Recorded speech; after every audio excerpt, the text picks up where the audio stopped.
Assalamualaikum warahmatullahi wabarakatuh. Shalom, Om Swastiastu, salam kebajikan. Di sini kami kelompok 2 akan mempresentasikan tugas kami, yaitu tugas analisis survei kami dari mata kuliah Sistem Informasi Akuntansi, di mana kami mendapat prosedur penjualan tunai. Sebelum kami mempresentasikan hasil tugas kami ingin berterima kasih kepada Ibu Aisyah selaku dosen kami yang telah membimbing dan mengajari kami sehingga kami dapat menyelesaikan laporan kami. Sebelum saya mempresentasikan, izinkan saya menyebutkan nama anggota kelompok kami, yaitu ada Gilbert William Zamasi, Anjani Alicia, Rani Caroline, Dewi Sukmawati, Gloria Shalomia, dan Melda Christina. Berikut ini adalah informasi umum. Penjualan merupakan hal yang terpenting dalam proses operasional perusahaan. Dikarenakan penjualan merupakan pendapatan operasional perusahaan, menurut Mulyadi dari tahun 2014. Penjualan adalah rangkaian transaksi penjualan barang dan jasa, baik secara tunai maupun kredit, di mana penjualan tunai merupakan salah satu kegiatan utama pada Florist Felicity Chain.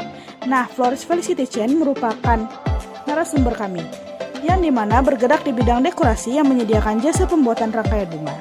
Florist ini berlokasi di Ruko Legenda Malaka dan di Batam Center. Saya akan menjelaskan mengenai alur purchase dari Felicity Chain dari bagian admin. Admin akan membuat format order yang akan diberikan kepada customer yang datang langsung ke toko ataupun yang memesan secara online. Selanjutnya, customer mengisikan format order dan dikembalikan kepada admin.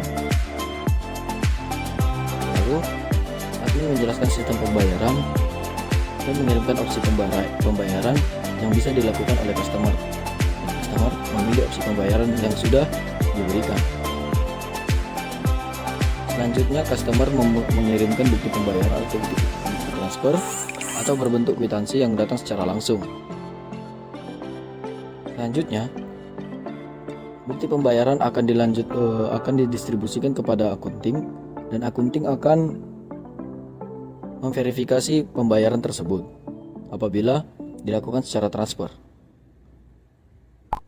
Lalu admin akan mendistribusikan format order kepada bagian produksi.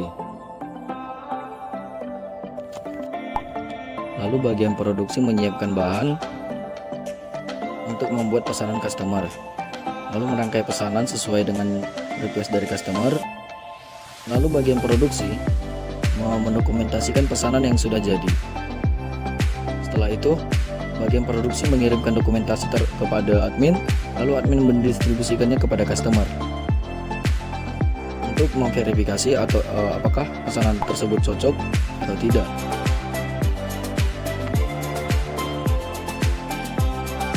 Jika tidak cocok, maka admin akan mendistribusikannya kepada bagian produksi.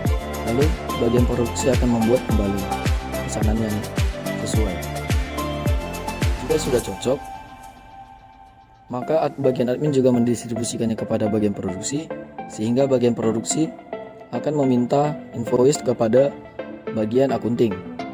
Lalu bagian akunting menerbitkan invoice dan mengirimkannya kepada bagian produksi. Lalu bagian produksi melakukan packing terhadap produknya untuk dikirimkan kepada customer, lalu dikirimkan melalui jasa kirim seperti GoSend atau memberikannya langsung kepada customer yang datang ke toko. Lalu bagian produksi mengirimkan laporan bahwasannya barang sudah dikirim kepada bagian admin. Lalu admin mendistribusikan hal tersebut kepada customer. Ketika barang sampai ke tangan customer, maka bagian akunting mencatat penerimaan kas ke aplikasi buku kas. Lalu bagian akunting menerima laporan keuangan dari aplikasi buku kas dan mengirimkan laporan tersebut ke kantor pusat. Saya akan menjelaskan mengenai prosedur pengendalian internal yang harus diterapkan di perusahaan Felicity Chain Florist and Gift berdasarkan analisis yang telah kami lakukan. Yang pertama adalah otorisasi transaksi. Dalam penerapannya, penerimaan order dari pembeli harus diotorisasi oleh fungsi penjualan dengan menggunakan formulir faktur penjualan tunai. Yang kedua, penerimaan kas harus diotorisasi dengan fungsi kas dengan cara membubuhkan cap lunas pada faktur penjualan tunai dan penempelan pita register pada faktur tersebut. Yang ketiga, penyerahan barang harus diotorisasi oleh pihak pengiriman dengan cara membubuhkan cap sudah diserahkan pada faktur penjualan tunai. Yang keempat, pencatatan ke dalam buku jurnal diotorisasi oleh fungsi akuntansi dengan cara memberikan tanda pada faktur penjualan tunai. Yang kelima, memberikan tanda otorisasi pada harga jual. Yang keenam, menyetorkan penerimaan kas ke bank setiap hari. Bagian kasir membuat daftar penerimaan kas. Yang kedua, penerimaan kas dibuat dengan bernomor urut terbaca. Yang ketiga, membuat nota penjualan sebelum mengikuti konsumen membayar. Yang keempat, melakukan penjumlahan data dan kontrol total terkait nota penjualan pada setiap isi. Yang kelima, penjumlahan data atau kontrol total dilakukan setiap hari. Yang keenam, membuat jurnal buku besar. Yang ketujuh, menggunakan jurnal voucher standar. Yang kedelapan, melakukan perbandingan kontrol total setiap hari. Analisis SPI yang ketiga, pengawasan internal. Penggunaan formulir bernomor urut tercetak yang pemakaiannya harus dapat dipertanggungjawabkan oleh wewenang. Selanjutnya, melakukan pemeriksaan yang mendalam. Selanjutnya, setiap transaksi tidak boleh dilaksanakan dari awal sampai akhir oleh satu orang atau satu unit organisasi tanpa campur tangan mekanis agar terjadi internal check. Yang ketiga, berputaran jabatan secara lugu agar menjaga independensi pejabat dalam melaksanakan tugas.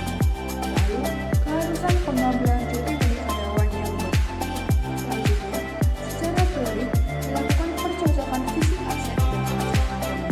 Lalu, pembentukan unit organisasi yang bertugas mengecek efektivitas untuk sistem pengendalian.